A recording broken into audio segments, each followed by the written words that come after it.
Në dytë nga Kosova do të bartemi në rajon, konkretisht në Republika Srpska. Jam i siguruar nga strukturat e Republika Srpska. Policia dhe njësitë tona elitare janë të gatshme për çdo situatë.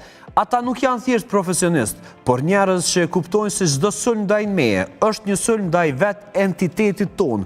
Ky është deklarimi i fundit i presidentit të Republika Srpska Dodik. Apo fillon një luftë e re në Ballkan, do ta kuptojmë në këtë blok. Ku të ftuar në studio kemi mikun e emisionit tonë, zotri Lutfi Bilali. Zotri Bilali është kënaqësi të diskutojmë tema të tilla bashkë. Gjithashtu, pjesë e emisionit tonë do të jetë edhe kolegu jon Arjentin Abdylli. Arjentin është kënaqësi të kemi në studio. Në një lidhje direkte nga Gjermania kemi një mik tjetër të emisionit tonë, është ai Lulzim Veliu. Zotri Veliu, përshëndetje, faleminderit që jemi ne. Përshëndetje, faleminderit për ftesën. Mirë, po e nisim vëllim me zotri Bilali për këtë deklaratë që ka lëshuar Dodik, që në farforme ka kërcënuar autoritetet qendrore të Bosnjë Hercegovinës, duke i thënë që aq të fortë ka mundë njësitë që më ruajnë, saqë në asnjë mënyrë nuk mund të më prekni, dhe po të më prekni i bie që është sulm në fakt ndaj etnitetit serb atje. E para, çka do të thoj me këtë Dodik, se është në Bosnjë dhe do ta sheh faktin se mund të jetë duke u strehuar të zëm në Beograd apo në Moskë, apo thjesht është një shpallje lufte drejt për drejt kjo? Fatkeqësisht Dodiku po lëviz vlerëshëm në entitetin të Bosnjës Hercegovinës, flasëm zyrtarisht me kushtetutë, por de facto një territor fatkeqësisht 25.000 kilometra katror që mund të thëmë kontrollon. Më lejnë të thëmë se që kjo deklarat ka të bëjë sepse SIP-i nga Sarajeva ka pas tentativa. Për të arrestuar? Po, ka pas tentativa, mirë, po disi nga faktorin ndërkombëtar është ndalë. Bile edhe Interpoli i ka këthy përgjegje zyrtare Daciqit që nuk është në alarmin e kuq. Por çka është interesant, forcat e tilla dikun janë gjardet. Jo, por pse tolerohet nga Interpoli Dodik në këtë rast? Kush realisht jep fuqinë që as Interpoli nuk mund të arrestojë në këtë moment? E ka një fuqi, mund të them drejtën politike, edhe në Unionin Evropian, të disa shteteve. Mendoj në këtë rast... Sidomos Ungari, Rumuni... Ungari, Slovaki, do thotë është këtë rakonsi që do thotë edhe kërkojnë publikisht, ta krijojnë aleancën e ardhme, veç që është në përpunim kjo. Bili ka elemente jashtëzakonisht që janë denigruese dhe jo që kërkojnë me një paqtim të ardhmes, se ka citate të cilave për mbrojtjen e krishterizmit, mund është hapur për vënanca tjera. Po kjo është temë tjetër. Dodiku do thotë bazamentin telekomandën kuptohet e ka në Beograd me Vučićin, por ajo çka është, mund të them, përmbajtësore tash, e ardhmja Dodikut politikisht duket që do të jetë dilematike. Bile ajo ka një deklaratje në një komunë në entitetin serb ku ka vizituar dhe thotë që po që se nuk zgjedhem presidenti i entitetit Republika Srpskas, unë mund të zgjidhem kryeministër. Do thotë këtë emërohet pastaj nga parlamenti. Dhe kjo do thotë e ardhmja e tij flet shumë që do të jetë shumë e rëndë. Te Burgosi ja dyshoj. Ku e ka përkrajen, mendoj që momentalisht përkraja e tij vjen, ai ka angazhuar një avokat izraelit, jashtëzakonisht i fuqishëm në Washington, për me lobu në shtëpinë e bardhë. Flasim për shtete. Jo, një antar i kabinetit të Dodikut janë hekur sanksione nga Trumpi. Po për cilat shtete i qëndrojnë për mas? Mos merremi me avokat sepse ai është një pozicion që mund ta marrë gjithkusht secilin. Fuqinë që ai tenton aspektin juridik, ligjor kështu ose të avokatis ta përdor lobimit amerikan. Ose ta bëj pyetjen kështu, mas thjeshti, se s'po di qysh. A është Moska mbështetja e tij kryesore, duke marrë parasysh se edhe vizita e tij e fundit dhe ndryshimi i komplet qëndrimeve të tij na vije pas vizitës në Moskë? Pa shef, tradicionalisht dihet që serbët atë përkrajen, më të them, edhe morale, edhe diplomatike, momentalisht ushtarake jo se s'ka hapësirë ku të binë më mjete ose armatim në Serbi, por është e vërtetë që në Republika Srpska ka pas ndihmë, instruksione dhe njerëz nga Moska. Dhe lidhja politike dhe diplomatike me Rusinë, sidomos dashuria shumë e madhe Dodikut ndaj Putinit, ndaj kultit tina, me siguri ka ndihmuar. Dhe dua të ndalim pikërisht kronit tek Moska, tek lidhja që ka Dodik e Vučić, por edhe Vulin tradicionalisht, ndonse nuk e përfshiu Vučićin në qeverinë e re Ari, nuk e ka sakrifikuar në një farforme Vulinin kështu komentua, nuk dim se është sakrificë apo është një lojë, sepse është edhe kushzim nga Bashkimi Evropian për të mos sapatur më se kishin në herën e kaluar dhe ishte parë me këtë vërtet negativ. Por data 9 maj do të bëj bashkë në Moskë Vučićin, supozoj edhe Dodikun, apo jo? Dodiku po se po, me 9 maj është dita paradës fitores Bashkimit Sovjetik edhe Evropës alatëve kundër fashizmit, Dodiku e ka pranu, Vučić ende nuk e pranu. Duke që ka pasi deklarim që do tjetë më nënmaj. Po pritet që të shkan, por është edhe ftesa nga Unioni Evropian, drejtuar këtë vendeve të Unionit Evropian, dhe vendeve që aspirojnë me në Unioni Evropian, që mos të shkojnë, ase nëse shkojnë, atëre nuk kanë vi me politikën tonë. Pra i del kundër Bashkimit Evropian, i del kundër ndërkombëtarëve nëse shkon në Moskë. Po tash që është lepëri, tash më duket ka koha që Dodiku, kë Vučići, duhet, së në menaj që të loja për Vučićin, Dodiku veç një ushtar, Dodiku nuk është vendosur në listën e kuqe të Interpolit sepse vendimi nuk është fuqi plot, është vetëm i shkallës së parë. Duhet me kalu edhe 2 shkallë që pastaj nëse, kjo ka një mundësi për mu anku për 1 vjet, nëse shpallet aty fajtor të reko edhe për gjykatën supreme, nëse atër shpallet fajtor, atër mund të shohet një kërkesë në Interpol. Parë më kështu e ka jepë qarimin, Interpoli pëse Dodiku nuk ka listën e kuqe.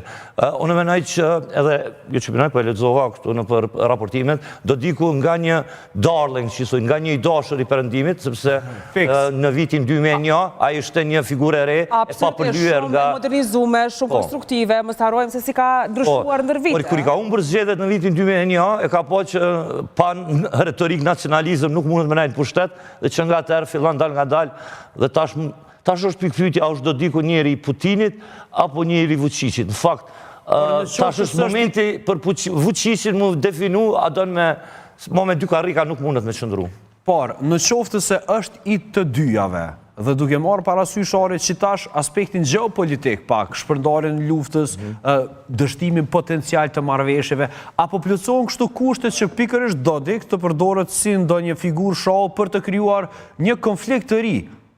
Mundet me ndodhe ajo, sepse në qoftë se Evropa silej me shumë relaks saj përket një lufte e cila po zhvilloj në cepin e saj, një luft brenda saj do ta ndryshonte komplet formën se si sillet Evropa karshi. Unë apet vazhdoj mendoj që këtu luftë s'mundet me pas në ashtë luftet civile të mëdha, mundet me pas incidente, mundet me pas për shembull tentojnë me arrestu, ata rezistojnë, mundet me ndodhë në Kumanov, ta themi shtë në variantin ma të keq, shpesojmë se asaja. Por unë e menaj që paradoksi që para 3 dite Vučići të pritet me nderimet ma të larta ushtarake në Paris nga Macroni, edhe të adhurohet si një e ardhme e Evropës e nënën tjetër njeriu i tij kryesor që së bashku e formuan këtë partinë e re, fronti politik edhe këtë qeverinë e re, si e pata në fronti nacional, tregon që këtu janë mesazhe të qarta të perëndimit drejtuar Vučićit. Nëse dënë me mbrojt Dodikun, ma nuk ka secesionizëm, do më thonë, është po që kjo është shumë rrezik për mu shkatru Bosnjë e Hercegovinës dhe nuk dëshirojnë. Tani, qëndrimi i Amerikës ndaj shkatrimit eventual të Bosnjës lënë shumë për të dyshuar dhe ka mundësi, si që tha dhe inderuari, Republika Srpska ka marrë kompani lobimi, e cila po mundohet ta bin Trumpin që ta hek Dodikun nga lista e zezë. Pra, një tentativ për ta hequr Dodikun nga lista e zezë. Luli, përshëndetje dhe një mirë se bashkangjitesh në program. Zhvillimet të cilat i kishim komentuar disa herë. Pra, nuk është një situatë e qetë, shumë kush, por edhe ju këtu që shpesh jeni në Kosova Today pothuajse të rregullt, kemi komentuar mundësinë që të njëjtat të shpërndahen si formë strategjie, sidomos në Kosovë, në dikush ka parashikuar në Malzi, por edhe në Maqedoni Veriut, madje me shumë herë kemi diskutuar që edhe aty është një pikë fragjile që mund të përdoret si një taktizim për ta hequr presionin nga vetja. Po për fatin e keq, ne kemi, si thatë edhe ju, kemi diskutuar edhe më parë, mirë, po për fatin e keq në Ballkan kemi pasur kohën e fundit, kemi pasur lëvizje negative, duke filluar me Malin e Zi, për të vazhduar edhe me Maqedoninë, domethënë që të gjitha këto vende pas Serbisë dhe Bosnjës thuajse janë në linjë me Vučićin dhe me politikat aktuale që i shkojnë në favorin e politikës së Putinit dhe politikës ruse. Shumë e qartë dhe më mirë ka qenë situata kur në kryet qeverisë Maqedonas e kishim socialdemokratët, por edhe Abazovićin në Malin e Zi. Ndërsa tani kanë ndryshuar raportet dhe thuajse po zihet diçka më e madhe. Nuk e kemi problematikën vetëm te Kosova dhe Bosnja, që unë jam mëse i sigurt se një luftë frontale në pjesën e Ballkanit Perëndimor nuk do ta kemi. Mund të kemi incidente të llojit Banjska, apo edhe Kumanovën si që përmeni para folësi, mirë po të drejtë një luftë frontale në mes të dy vendeve nuk do të kemi. E gjëja më e madhe që mund të ndodhë aktualisht pas këtyre tentativave të deklaratave të Dodikut, mund të vi deri te një shpallje e pavarësisë së Republikës Srpska, por që do t'jetë një pavarësi e cila nuk do të njihet nga askush dhe si e tillë do t'jetë e thirrur për të dështuar. Bile as nga Serbia. As nga Serbia se nje? Na iki u luli, nuk e nje Serbia shpallën e kësaj pavarësie? Pse ka presionin nga ndërkombëtarët? Po. Ka presionin unë edhe ajo pastaj në një farë mënyrë duhet automatikisht ta pranë edhe Republikën e Kosovës, sepse absolutisht është e njëjta formulë, e njëjta formulë në kuptimin e precedentit. Një plotësim qofse Patjetër, zotëri. për Bosnjën nuk është, sepse presidenca bosnjake Željko Komšić ka problematikat e veta me komunitetin, me palën të vete kroate, Herceg Bosnjën. Buseshje kanë të kratë, me thot drejten. Kroatët? Ka një buseshje me Dodikun. Bile edhe presidenti kroat thot që vetëm ja zgjidha dhe i pat patrësi shumë e madhe Dodikut. Sepse i konvenon ajo ndarja de facto e Bosnjës. Herceg Bosnja me Kroaci. Dhe kanë pasur edhe gjatë luftës në Bosnë, për shembull. Jo për triet edhe Serbët e Bosnës kanë bashkëpunuar me Kroatë e Bosnës në kurriz të serbëve të Kninit. Po, e vërtet. Dhe kjo problematik politikisht më e shtrydh kështu elementin bosnjak, musliman e bosnjak. Ata e din mirë këtë koalicion të fshet, mund të them, të heshtur. Me qenë se Komšići sot është me dy komët në mbrojtje të interesave të Republikës së Bosnjës dhe Hercegovinës komplet. Dhe deklaratat e tjera, sidomos në Antali, në forumin për diplomaci. Por zotri Bilali, a nuk është kjo një situatë komplet artificiale e krijuar si derivati luftës e cila po zhvillohet në Ukrainë? Komplet Bosnja dhe lëvizjen e Dodikut? Që do të kemi eskalim të luftës në Ukrainë. Atëherë rreziqet janë që në Ballkan mund të ketë, mund të them, iniciativa që mundet apetitet të rriten. Pa, mund të kemi eskalim të luftës në Ukrainë? A është e mundur kjo? Ukraina, me thonë drejtën, është para marrëveshjes së Potsdamit të vitit të 2 gushtit 1945, kur bëhet ndarja 4 sektorëve të Berlinit. Dhe Ukraina gjitet këtë fazë, edhe Sven Witkov, edhe Kelleg. Kelleg ka demantuar, këtë pastaj e ka vullosur, mund të them, Svet Kelleg në Sankt Petersburg, pas takimit me Putinin, ku do thot darja e treshës së tokës së Ukrainës tregon që realisht rendiri botëror ma po merr fund. Dhe drejta ndërkombëtare mund të aplikohet pastaj edhe në shumë vende tjera. Me qenë se për ne, thëm drejten, mund të jetë diçka dhe pozitive në aspektin e drejtës ndërkombëtare. Edhe pse gjykata ndërkombëtare ka dhënë një verdikt për ne, po kjo e cementon edhe më tepër. Dhe në këtë drejtim mendoj që unë vje keq për Ukrainën, por mendoj që për ne do të ishte pozitive. Bile qeveria jonë, diplomacia jonë në Këshillin e Sigurimit e ka bë gabimin më trashanik, kur nuk e ka përdorur një citat të Putinit. Sakt, ka qenë mas e momenti i duhur. Mirë po, neve pak me vones na rikujtojnë sendet. Pak si shumë, Gjalli. Dhe në këtë drejtim që të mos iku pej temës, Dodiku krenue dhe Republika Srpska që kanë qenë shumë efikas në turnirin e ekipeve në Dubai, nuk është e vërtet. 2 paravendet e fundit e kanë zonë njësiti antiterroristi i policisë për 108 ekipeve nga 48 vende. Sërbët, dytë para fundit, Kobra vendin e 20, Kobra, kjo njësi antiterroriste në SO-ja, e ka zë vendin e 35 dhe Gjandarmeria vendin e 36. Nuk kanë qenë fortunashur. Asit do mos njësiti identitetit sërbë. Po, e qartë, por zotri Bilali, pikërisht dhe zotri... 25 shkurt është bajtë. Do doja edhe njëherë të ndalim të këti ari, sepse një farë forme këto luftrat e Ballkanit të dy jo, në fakt të tre edhe zotri Veliu i keni përjetuar. Nëse ju kujtohet, gjithmonë edhe fillimi i sulmeve të para në Sarajev ka qenë një farë lloj përshtypje se do të zgjatë veç një javë dhe pastaj do të ketë marrëveshje. Pastaj ishte bërë aja hengu i madh, ku e kishin pjekur të gjithë mishin nga frigoriferet, duke shpresuar që shumë shpejt do të përfundoj. A mund të kemi një situatë të tillë ore? Sepse më duke që aktualisht situata në Bosnë nuk varet shumë prej Dodikut, por prej Putinit. Çdo gjë varet prej Serbisë edhe çka do të vendosë populli serb edhe leadership, ushtria serbe ta themi kështu. Unë po mendoj që në përgjithësi Vučići nuk e ka atë për kraje. E ka ende në deklarata por shihet që edhe gjithë më shumë zëra brenda kishës.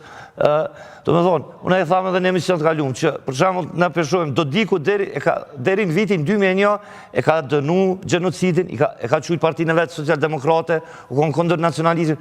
Do të thonë edhe në një moment edhe kjo Madeleine Albright e ka jap një stil epiteti trëndafili demokracisë a diçka. Kur i ka u zgjedhjet e para, e ka po që me qytetarit të sërbë nuk shkan, edhe u bo nacionalist.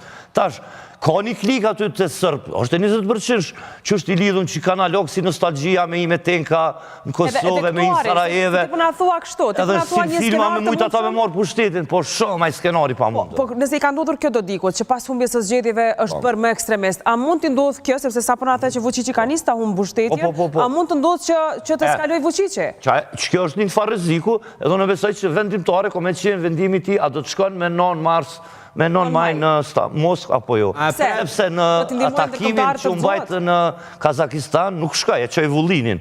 Edhe pse u prit ishte i ftuar, të më thonë. Po, Luli, se kishim ndërprerje na ike, mirë se u ktheve në njerë. Po, mbje keq, nuk dia ka hapësirë kohër për të vazhduar aty ku ishim, apo do vazhdojmë? Patjetër, vazhdoni. Po, atë që desha të them, pra, gjëja më e madhe që mund ndodhë në këtë moment është vetëm një shpallje pavarësisë nga Republika Srpske, pavarësi e cila nuk do të njihet nga askush dhe do të jetë si e tillë, do të jetë dështuar. Dodikun të gjithë dimë se është një person non grata, mbështetjen kryesore e ka Serbinë dhe Rusinë, që është në konflikt me vendet e Bashkimit Evropian, por edhe Orban që është kryeministër në Hungari, që unë shpresoj që në zgjedhjet e ardhshme të cilat do të bëhen në vitin e ardhshëm në Ukrainë, do të kemi një ndërrim të pushtetit, pra sipas informacioneve nga disa faktorë gjerman që i kam, pra pritet në ndryshim pushtetin pasi kemi një përforcim të fuqishëm të opozitës aktuale në Hungari dhe në një zgjedhje normale të ndershme dhe demokratike, Orban do të shkojnë në opozit dhe me shkurjen e tij në opozit do të kemi ndryshim të raporteve atje. Pastaj Slovakia është një vend shumë i pafuqishëm, shumë është i vogël dhe nuk mund të ketë një ndikim çfarë e ka sot Orban dhe Ukraina dhe do të marrë një rrugë tjetër. Ndërsa sa i përket atyre politika populiste që po flasin për Dodikun edhe për Vučićin, shihet pra se këta momentalisht është një trend i fuqishëm i politikave apo i forcave politike populiste, të djatha populiste që kanë marrë pushtetin dhe në një sondazh që është bërë tani në Gjermani pas mbajtjes së zgjedhjeve dhe pas vendimit të Gjermanisë për të marrë një kredi për 400 miliardësh, forca AfD që është populiste në Gjermani ka barazuar votat me CDU-n. Domethënë ishte forca e dytë, ndërsa tani pas këtyre vendimeve ata kanë dalur si forca e barabartë me CDU-n. Pra është një rritje të dukshme. Pra është vetë politika amerikane, është vetë politika e presidentit Trump që i ka bërë këtë ndryshime dhe i kanë shkuar nga politikat populiste. E gjë e tillë shihet edhe tek ne, nuk mund ta mshefim, edhe politika, edhe Kosova ndjek politika shumë populiste. Këto janë ajo që desha të them në fillim, ndërsa për vazhduar pastaj atë çfarë keni për pyetje. Qartë. Zotri Bilali, në këndvështrimin tonë si shikon, ne këtu e përmendëm gjithmonë Republika Srpskën, e përmendëm Serbinë, por i harruam si duket dy pjesë. E harruam Alnjezi, e cila duket si një copë torte, sidomos për Putinin, dhe harruam edhe Maqedoninë, e cila i ka problemet e brendshme dhe realisht mund të ndryshoj komplet demografia e atij shteti në qoftë se pranohen në shtetësitë bullgare dhe komuniteti bullgar aty, çka do të sillte shqiptarët si numrin më të madh të një entiteti brenda atij shteti. A mund të na vinë këto ndryshime në formë rapide, duke marrë parasysh sensitivitetin e situatës, dhe a mund që këto ndryshime të na shkaktojnë edhe konflikt, pra një shkallë pak më të gjerë? A mund të gjenë pa përgatitur, po filloj me Malin e Zi. Malin e Zi gjithë në një situatë, mund të them, si vend i vogël, kuptohet për vend strategjik, për arsye që rrjet në detin Adriatik, dhe ka interes, ai ka disa... Dhe është antar i NATO-s. Plus është antar i NATO-s, por tash transakcion... Mos harro radikalizmi sërb i cili është ngritur kohën e fundit në Malë të Zi dhe rrezikun që përbën nga brenda. Ai është pushtet, është pjesë e koalicionit. Shef, më duket që presidenti malazez ka dhënë drejt për çështjen e ulçinit të blerjes atyre plazheve. Janë duke u zhvilluar protesta, realisht edhe Gens Imanbegu është shumë aktiv. Po, nuk është e rastishme. Në rrjetet. Në Malë të Zi kemi disbalancin, mund të them, edhe në strukturën e popullsisë, edhe të besimit fetar, sepse edhe kisha për brenda malazeze dhe sërpek kanë problematikat e tyre, po dhe përqindja popullsisë diku në afër malazez dhe të deklaruar ashtu asesojt sërb. Mirë pa mund të ndodhë një, mund të them, kacafytje, kështu ta quaj edhe në aspektin, jo vetëm politik, por edhe de facto në teren, në teritorin e Malit të Zi, të shtetit malazez, unë besoj që kjo do të ketë ma tepër pasoja të cilat mund t'i psoj Mali Zi nga çekuilibri që mund të ketë në raportet, me qenë se ka qenë mirë Aleanca Bosnjake dhe Shqiptare të arrini konsenzus, edhe për shkak të numrit të votave, mund të them kështu të përqindjes, të fuqi politike, mirë po nuk e besoj që mund të ketë eskalim. Këtë mund ta bëjë Serbia. Dhe Serbia ka susën që mund ta... sepse e ka elementet e... Bili mund të thëmë Lovqeni dhe pjesa e Cetinjes atje, janë pjesë të cilat historikisht Serbia dëshiron të, jo vetëm të karrika e një goshit atje, por mendoj që Serbia në lunë momentin e caktuar që ndjenat e panslavizmit të filloj në A mund të ketë dalje në det Serbia me një Amerikë kaq të fuqishme si është sot? Apo kaq të rrep? Sot bota është të territori shumë i afër në marrëveshje mes dy shtete, mund të ndodhë kjo. Serbia ka një adut fort, unë vjen keq ta them këtë, në relaksimin e raporteve ruso-amerikane. Dhe pikërisht kjo adut e pengon pastaj Evropën që t'i lë dalje në det mes dhe Rusisë, sepse ne e dim se në qoftë se Rusia do delte në mes det, do të ishte porta vetme 12 muaj e pa ngrirë, pra do ta kontrollonte komplet mes dhe unë. Pa dalë në Macedoni dhe mos i marrë kolegëve shumë kohë, mund të thëmë nuk përmenet me dijume. Jo këtu, as në Evropë. Moskva ka atje në Latakia ato në bazën. Po, Tartusi. Tu me mbrojt, dhe është me zdhe. Po, biledje Putin e ka thonë që... Po, por mos harroni se të gjitha daljet në mesdhe nga Latakia do të kalojnë nga Dardanelet që kontrollojnë. Po, ta me thonë që nuk është konspiracion, është shumë e vërtet. Botën, luftat, para luftat, por edhe rindërtimin e paqes e ka ndorë BlackRocku. Ukrajina është ndorë të BlackRockut. Mos flasëm për Malëzije këto pjesë copë. Pas e një person që na mungon është Arianit, Islamnik. E Macedonia nuk kanë qef fort me folë këto që ja thash. Nuk kanë qef me folë, sepse gjithë ato 160 miliardë Amerikan duhet këthejnë disi. Mirë, Ari, një koment për mbyllje sepse jemi drejt fundit. Po, unë që edhe më herët edhe diskutu me lexova një tekst, një koment të një gazetori në skabishtë nga Bosnia, cili tha se më shumë këtë shtetin e Bosnia, unë e mendoj që këtu rreziku më i madh është për Bosnjën e Hercegovinën, këtë për shkak të paparashikueshmërisë së qëndrimeve politike amerikane të administratës së Trumpit ndaj këtyre çështjeve. Por unë po më duket që ajo shpresa e madhe e Serbisë se do ta gjejë një aleat të madh tek Trumpi, kur djali i Trumpit, por e bajtë një podcast, por nuk dha diçka, nuk e kemi asnjë reagim kundër, për shembull, kur u arrestua një politikan diçka nga nuk u lejua të kthehet, që ishte i djathtë, Amerika reagoi, harrova për cilin shtet. Po për Dodiku nuk kemi kësi reagime. Unë mendoj që Dodiku është shumë i polym, nuk e don as populli vet, dhe do të varet shumë nga vendimi i Vučićit se a dëshiron të mbajë qëndrimet mira me perëndimin apo jo. Dodiku është politikisht i vdekur, pa ka rëndësia do të arrestohet ajo. Mirë, Luli? Po, si koment përfundimtar, në desha vetëm të shteja pjesë kur u folë për Vučić, se a do jetë pjesë në Moskë, pra në 9 maj, nëse zgabohem, unë e dëgjova një deklaratë të tij se pa marrë parasysh qëndrimeve dhe të Bashkimit Evropian, Vučić do të udhtoj për në Moskë. Pra, dhe në ky do të jetë një rast shumë i mirë i faktorit ndërkombëtar, bashkisë ndërkombëtare dhe bashkimit evropian në veçanti për të bërë ndarjen me Vučićin në mënyrën më të mirë të mundshme, pasi që është ledhatuar me vite, me dekada mund të themi Serbia dhe Vučići, dhe shihet qartë se ata janë të papërmirësueshëm në këtë drejtim dhe duhet që të ndahet me të në mënyrë që ata të vazhdojnë me Rusinë. Rusia është interesuar në çdo mënyrë që të ketë një konflikt të ri në Ballkan, vetëm për të tërhequr vëmendjen nga lufta që është duke u bërë në Ukrainë, se edhe pas bisedimeve që filloi me Trumpin, ata kanë bërë sulme të parreshtura, edhe pse kishte një marrëveshje për një armë pushim.